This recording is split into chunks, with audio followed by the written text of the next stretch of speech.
So saw the mention that Daryl had sent me about you flying balloons and drones in the Arctic for atmospheric temperatures. So can you tell us a little bit about how that program came about and what the purpose is? Sure. Well, Sandia has a research center up at Licktock Point in Alaska, and for years now they've been doing. There's a group, Atmospheric Sciences, that has been doing research in atmospheric science. So they collect a lot of data. They have balloons that they put sensors on, and they send them up in the atmosphere. Some of them are tethered, and some of them are free flying.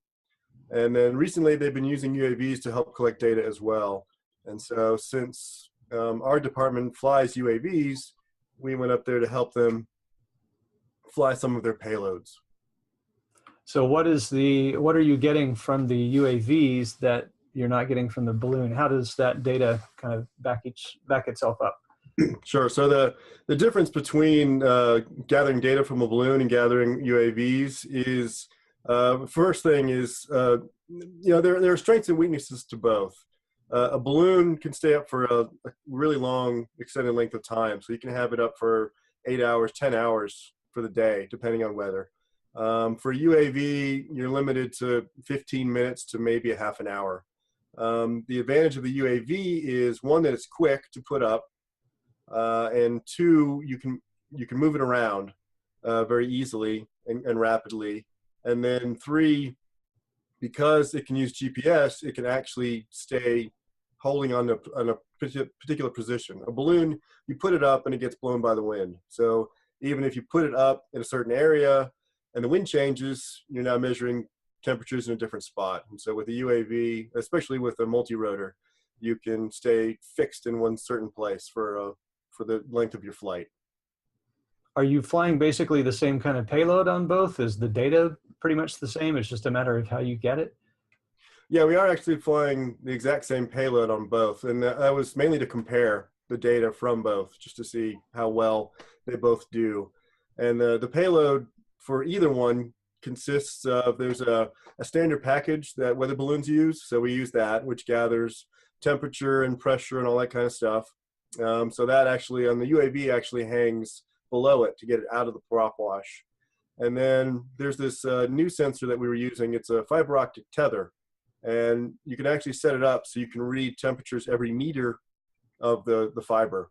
And so for both the balloon and the UAV, we're actually flying up and had this fiber optic tether dangling from our UAV.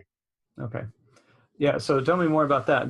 That's giving you kind of a data flow and power as well?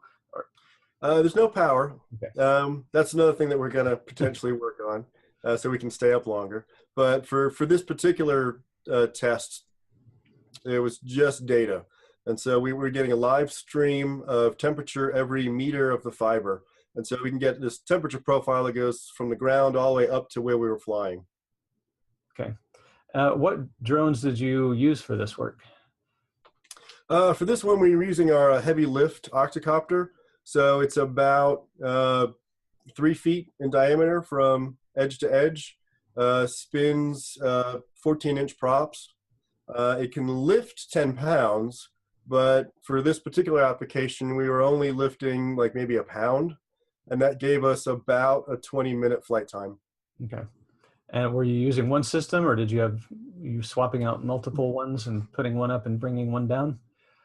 For this application, this is more of, we were originally going out there just to see what we could do when we're out there. And so we just had the one platform.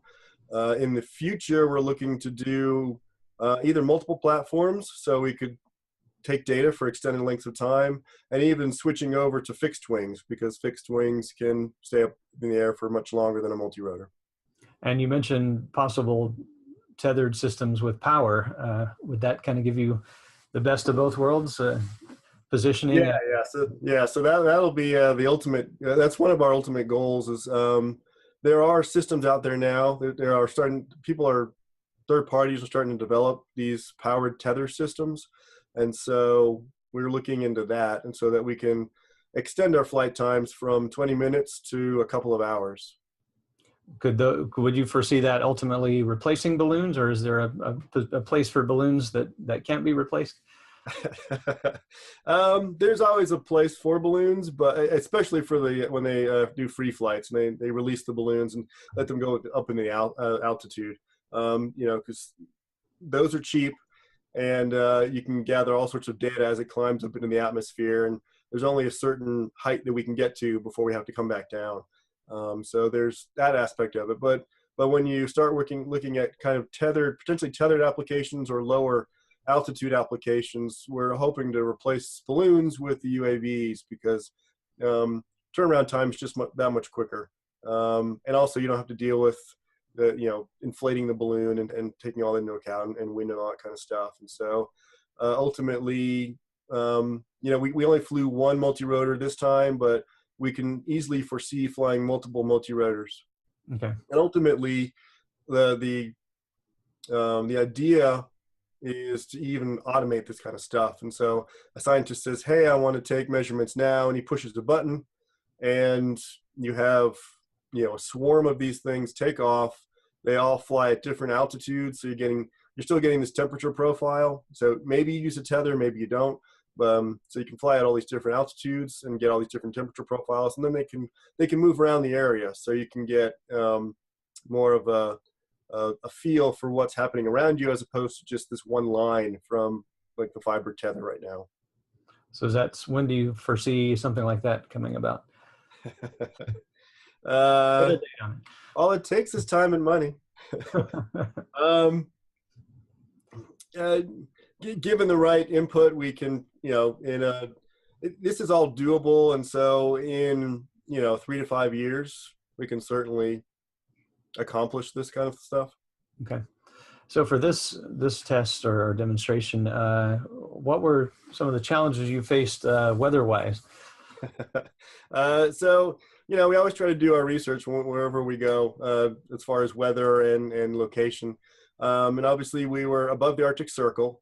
So the nice thing was we were there during daytime, and so we had, light for 20 hours of the day. So that was nice. It was summer, but it still was kind of cold and windy and overcast. The biggest problem that we were concerned about is because we were so close to the North Pole, we weren't sure how well our compasses would work and how well our UAVs could maintain a heading. And so thankfully, both compasses and GPS, because the satellites don't quite cover the poles as well as they do the equator. Okay. But thankfully, at least for us and where we were located, we had no issues with either holding position or holding orientation. Okay. Did you encounter any surprises in using this dual system? Obviously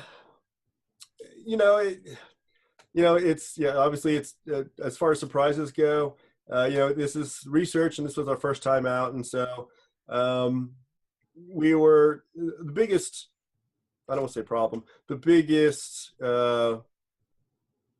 hurdle that we had to overcome was doing tether management.